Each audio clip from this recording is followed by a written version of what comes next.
my name is Tyler Shields. I'm a photographer, and this is Luminance 2012. Essentially, it's like completely an even playing field. So now everyone's got all the same stuff.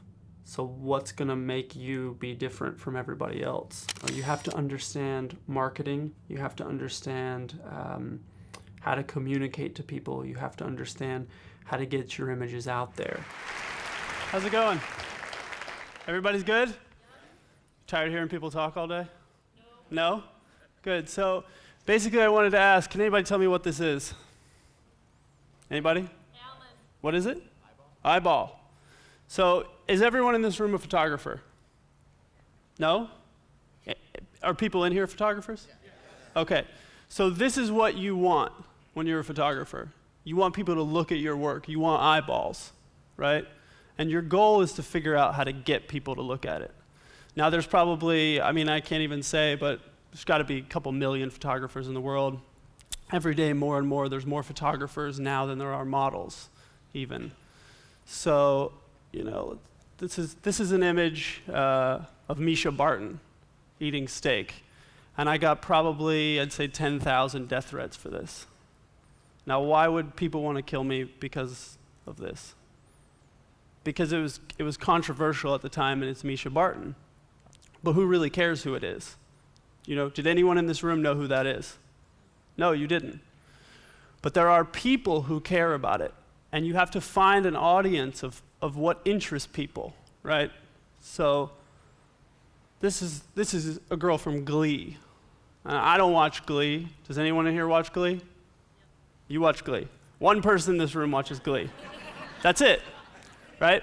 But there are 30 million people who watch Glee. And this one, as he said, this is the one that I got the most death threats for. This I probably got about 25,000. Now that's not my goal. You know what I mean? What's that? What'd you say? Oh yeah. Nobody wants that to happen. Actual death threats. Like, people are emailing you, telling you they want to kill you. Yes, 30,000 of them in 2 days. For this. Now it's unnecessary, right? Does anyone here want to kill me now? Not yet. No, not yet? Okay, good. So, hopefully not. This will be quick. This is Lindsay Lohan. I got no death threats for this. Thank God. But still an interesting shot. And this is interesting because the guy before who came in, he does a lot of the paparazzi stuff. And I wanted to do this because one day I was riding around in a car with her, and we were being chased by paparazzi. And they kept trying to crash their car into our car. And I always thought, like, this is her life. She's always being photographed. She's always being chased by people. If you go anywhere she goes, she's chased. And so we did this, and it ended up where there were actual paparazzi shooting us while we were shooting this, because she can't go anywhere without those types of people. So. Now this is where you get into the other side of it. You gain that audience and you gain those eyeballs with those other types of images. And then this is an image which is acquired by collectors all around the world. This is how you make the majority of the money as a fine art photographer. You go through that, and then this type of thing. This is something that this woman came to me, and she wanted to do this. Anybody who wants to push boundaries and anybody who wants to do something kind of creative, you team up with those people and you create images together. This is something that I got radiation poisoning doing, which is something I've always wanted to do, which is an X-ray of a self-portrait. But apparently you can't do it more than 8 times. Or else you get very sick. And then you throw up green stuff. It's really strange. And this is a new series that I just did, which is kind of like chaotic. It's this whole-eye powder from India. So there's probably like 20 people in there just throwing, and kind of the chaos of where it goes. But you have the balance. This image is not going to get me any death threats. It's not going to upset people. It's not going to enrage people. But as an art piece, it will sell, and it will create your kind of livelihood. So you find a balance. You get the eyeballs, and then when you have the eyeballs, you create something that you want that people want to own and they want to put in their homes. This image is an interesting one. So she has little shards of diamonds in her mouth mixed with glitter. And it probably took me 5 to 10 seconds to shoot this, one shot. And it's probably, I'd say, the best-selling image that I've ever had. Collectors from all around the world, image sold out in 30 seconds. To me, it's one of the most plain and easy ones to do. But because you get the eyeballs, you then get the people who want it. This is the pepper spray, which is interesting. This is my girlfriend, so she was terrified that she was just going to get annihilated. But this is real military-grade pepper spray. These guys were all sprayed. They all hated me for a week. I think maybe they all threatened to kill me. But my thing is, I don't believe in photoshopping things. I don't believe in doing things fake. I'm sure you could figure out how to do this without real pepper spray, but for me, it's important to do things real and for it to be authentic. So, I like the idea of these guys. You can see the look on their faces. They know that they're really being pepper sprayed. And we prepped this for about a month, and the whole thing lasted for 30 seconds.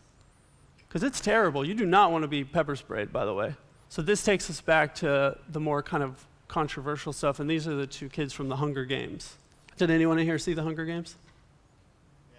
So a few people saw the Hunger Games. But there's a phenomenon of the Hunger Games. And what's interesting with this is I took this a year before the movie was announced, cast, or came out. Two friends just hanging out, and then they ended up getting cast in the movie together. And then this photo ended up being on every single Hunger Games website. And the last time that I looked, it had about 80 million views, which is a lot. Again, a lot of eyeballs. So when you create something, you want people to see it. This one's a funny one because I almost died taking this, and he almost died taking this. This is an actor friend of mine, and he grew up in Northern California, and he always kept telling me that I needed to go up there to shoot with him. So finally, we go up there, and I'm actually suspended from a tree branch about 100 feet above him, and these are tree stumps that are cut off. I don't know if you could tell. And it's funny because I'm really, really high, and I'm dangling over a tree branch, and this is in the pitch dark, and there's water everywhere, it's slippery, and the tree branch that I'm on starts to crack. And I'm looking down at him, and I'm like, all right, I'm going to fall on him, and I'm going to kill him. And then they're just both going to find us here. He's going to be shirtless, and we're going to be dead on top of each other. And it's going to be awesome. But at least maybe the camera will survive, and somebody will get the picture. And for me, my thing is, like, I take it maybe too far. Maybe I go too far. Maybe it's not necessary to do this. But for me, I don't want to look back on my life and say, I wish that I had done this. I wish that I had taken that photo. I wish I'd climbed out on that tree branch. So the tree branch broke, and it swung me all the way back down around to the tree, which I was then able to grab onto and slide down like some weird History Channel show. And when I got down, then we had to worry about him getting down. And he climbs down, and then he falls about 20 feet into a river or something out of like that scene in Star Wars where there's the water and the garbage thing, and there's animals swimming around in there and whatnot. And I'm watching him, and this is right after he had just done Red Riding Hood, which is for Warner Brothers. And it was their big movie that they were going to put out at that time. And I'm watching him fall down, and I'm like, oh man, they're going to kill me. If he dies, they're going to kill me. And he splashes into the water, and he pops his head back up about 30 seconds later, and he's screaming with joy that he has just lived. And during this time, we had no idea if the photo was going to come out, no idea if I actually got it, and there's no chance to ever do it again. So the thing is, as a photographer, you have the ability to create moments that can never be duplicated and that will last forever. But you have to be willing to go that extra mile to get them. And I'm not advising any of you to go and climb on trees that will break, because it's a terrible idea, and it's very unsafe. And I'm not advising any of you to shoot Lindsay Lohan in a car getting her tit grabbed, because I've already done it.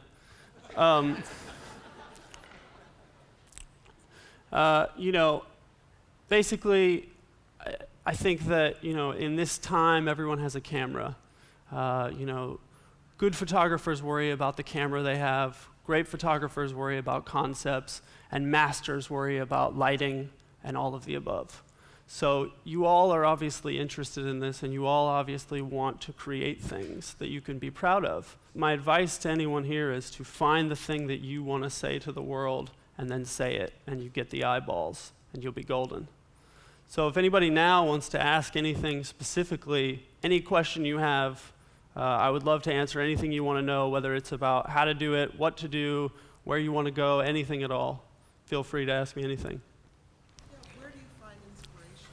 Yeah, so, for me, I don't really look at people's work very often.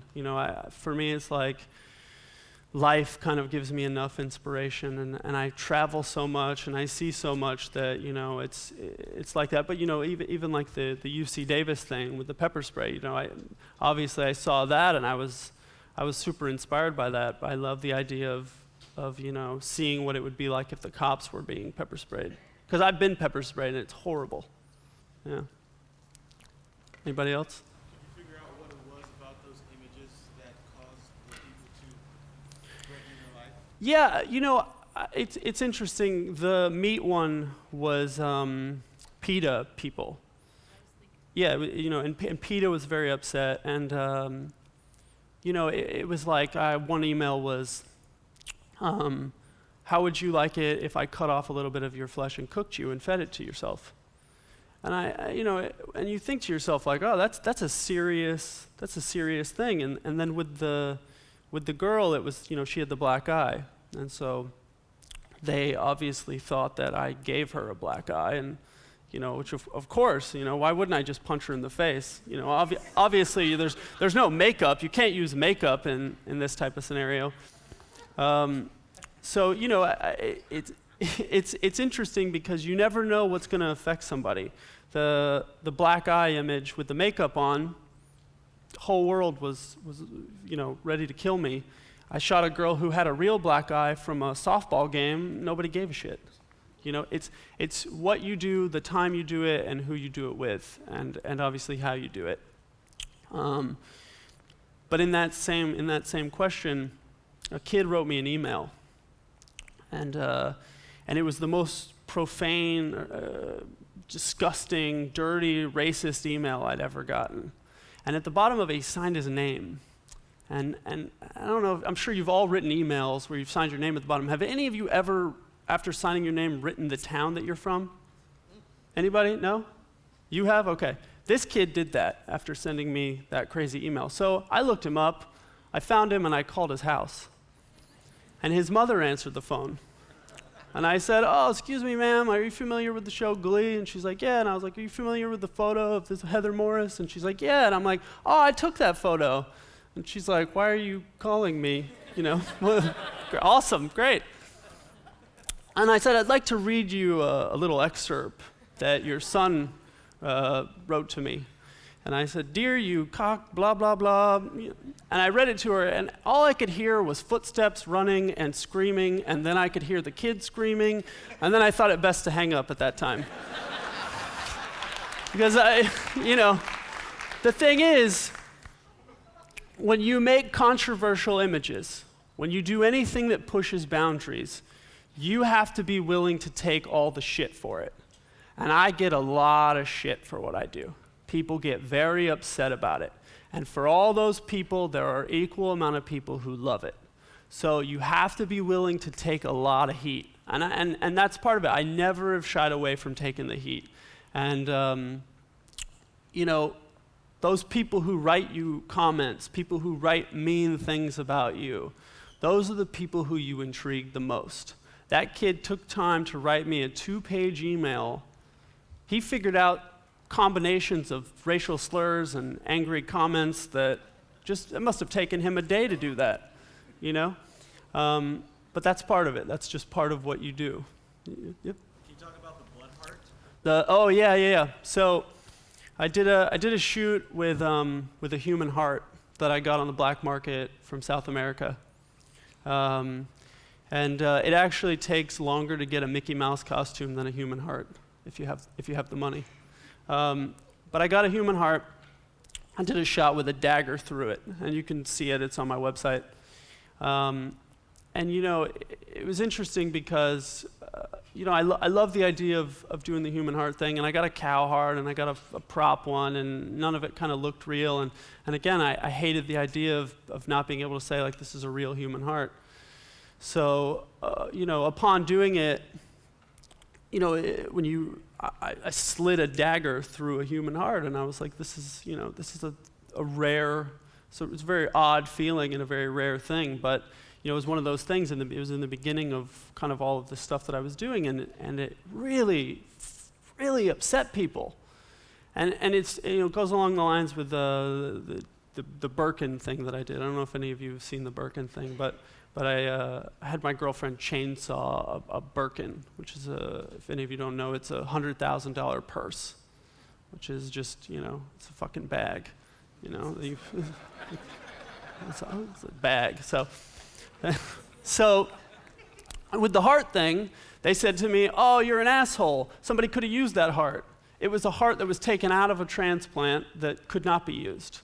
And with the bag thing, it was, you chainsawed a $100,000 bag, you could have fed kids in Africa. The last time I checked, kids in Africa do not like to eat Birkin bags. Maybe, you know what I mean? Maybe they do, but people think that when you do something, you're taking away, and you're not. The human heart, I'm not taking it away from anybody. If I want to destroy a Birkin bag, I'm not taking it away from anybody. Yeah? How long does it take you from the conception of one of the ideas for these big shots, these big setup shots? Yeah. When you get the idea, when you complete the shot? It's interesting. You're talking about the ones with a lot of people, right? Yeah. So, I would say the fastest that we've ever done one with a lot of people is 5 hours.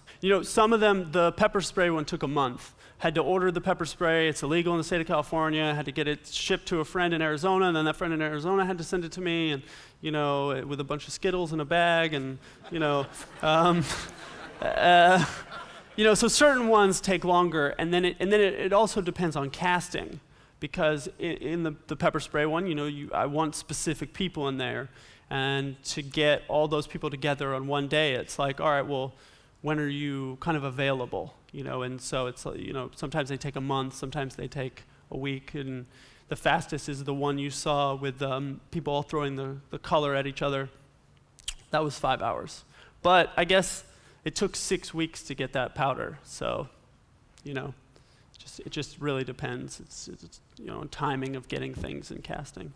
So what do you do if one of your images fails to offend people? Do you try a similar concept? It seems like you have a kind of a deliberate goal to cause controversy. No. See, I don't deliberately cause anything, and it's interesting because when you try to do it, it fails. When you try to piss people off, nobody cares. It was funny because when I shot the one girl who had the real black eye, I was like, oh, people are going to be so pissed. People are going to freak out. Crickets. You shoot the girl with the meat, you're like, oh, nobody's going to care about this. How many people eat meat? You know what I mean? Who cares? Like, it's not her decapitating a cow. I mean, if I wanted to piss people off, I'd just start cutting people's arms off.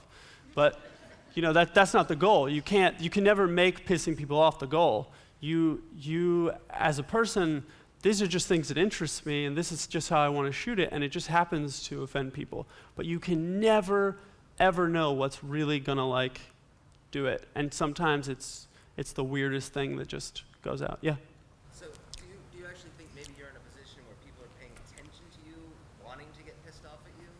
Yeah, I think definitely as you get more notoriety, as you get more eyeballs, more people want to hate you.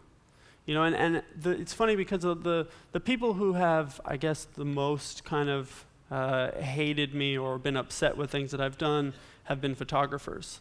And it's interesting because when you're a photographer, a lot of the ones that I know, they get this thing where they're like, oh, fuck that guy, like I'll do, like you get this thing where you feel like you're in competition with other photographers. And the truth is this: you're not in competition with any photographer. The only person that you're in competition with is yourself. There is not one of you would take the same image in this room. Nobody would take the same picture of something. If you put all of you up against something, every one of you would do it. It's just a little bit different. So it's all about you. It's all about what's in your mind. And I think after you make a living doing it, and after you've done it for so long, you realize that. I'm supportive of everyone that wants to be a photographer. It's a amazing, incredible, challenging life. But it's you against yourself. What somebody else does doesn't mean shit to you. I think we have one more question. Yeah. You spoke a lot about authenticity and how you don't use Photoshop. Yeah. But it's interesting that you use makeup just to fake the black eye. Right. Given the talk you're talking, I'm surprised that you just didn't. Punch her in the face. If she wanted to punch herself in the face, sure. But I'm not gonna punch the girl from Glee in the face. Maybe that's my line. In the photo with the pepper spray, I didn't use real cops. Those were all actors dressed as cops. She didn't have a real black eye. She had makeup on. When I did Lindsay Lohan or the Hunger Games kid covered in blood, I didn't bleed on them. To me, if you're making an image and it's something exterior like that, if it's cops, if it's makeup, if it's things like that, that's fine because you're telling a story and it's the same as a movie. You're just doing a frame out of a movie. What I'm talking about with Photoshop is, people will shoot you on a green screen and then put you in the desert, and you can never duplicate what it's like to take an actor to the desert. You can never duplicate what it's like to shoot somebody in real rain or real fire. Instead of, fake fire. For instance, if I took a picture of myself like this and I put fake fire on my hands, the reaction is going to be nothing. But when you really set somebody on fire, they shit their pants. Tyler Shields. Thank you. Thanks, man.